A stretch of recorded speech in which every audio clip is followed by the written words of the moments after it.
Imagine a world where your childhood toys don't just lie forgotten, they rise. Imagine the 1990s, all the flannel, the mixtapes, the buzzing CRT screens. But now imagine that decade after a war between humans and the machines we created. This is the world of the electric state. From directors Anthony and Joe Russo, starring Millie Bobby Brown and Chris Pratt, this is not just another sci-fi blockbuster. It promises spectacle, but does it deliver what really matters? Stay with me, because today we're not just reviewing a film. We're exploring a vision, a world built on nostalgia, on robots, on heartbreak, and on the question, what happens when the toys we loved become our last hope? If you're ready, let's dive in. The story begins in an alternate 1990s America, a land scarred by a forgotten war between humans and robots. Machines that once served us now roam the ruins like ghosts. Our hero, Michelle, played by Millie Bobby Brown, she's a lonely orphan who believes her little brother Christopher is gone.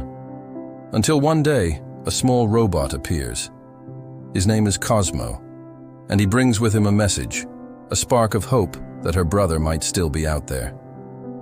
Michelle teams up with Keats, a smuggler played by Chris Pratt, and his robot companion, Herman. Together they drive through endless deserts, past broken billboards, through cities that no longer remember their names. It's not just a road trip.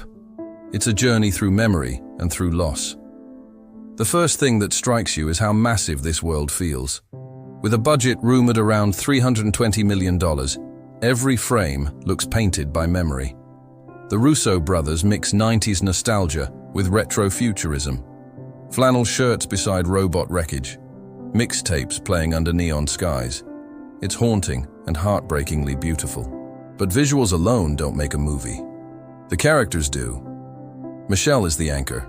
She's young, broken, and burning to find meaning. Millie Bobby Brown gives the role soul. Keats, Chris Pratt's character, adds contrast. He's funny, rough, but underneath, he's just another lost soul. And then, the robots, Cosmo, Herman, the mechanical survivors of our mistakes. They're not just props, they are metaphors. They remember what we forget. They love the way we used to. The electric state isn't just about machines. It's about us. It asks, what happens when technology remembers more than we do? What happens when nostalgia becomes a cage? When your childhood becomes your apocalypse? Michelle's search for her brother is really a search for herself, for what it means to be human in a world built by code and steel. There's beauty in its silence, in every sunset over a ruined town, in every flicker of a dying screen. You feel both grief and hope. But let's be honest, it's not perfect. Some storylines feel rushed. Some emotions don't hit as hard as they could. It's ambitious, maybe too ambitious. But that ambition, that reach for meaning, that's what makes it special. Critics call it soulless. Maybe they're wrong. Maybe the emptiness is the soul. Think about it. We live surrounded by machines, connected but isolated, data everywhere but meaning nowhere. The electric state holds a mirror to that. It doesn't scream for your attention. It whispers to your heart. Moments stay with you. The first meeting between Michelle and Cosmo, the long drive through the desert, the confrontation under neon skies, and that twist that her brother's soul might live inside a machine. So here's the truth. The electric state may not be flawless, but it's unforgettable. It's a dream of a past future, a poem about memory, a warning about creation.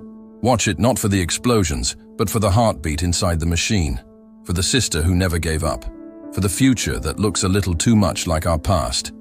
And when it ends, ask yourself, did the machines destroy us, or did they just become who we already were? If you felt something in this review, hit that like button, subscribe, and share it with someone who loves sci-fi with a soul. Until next time, keep asking questions, keep looking beyond the screen, because sometimes the most human stories are told by machines.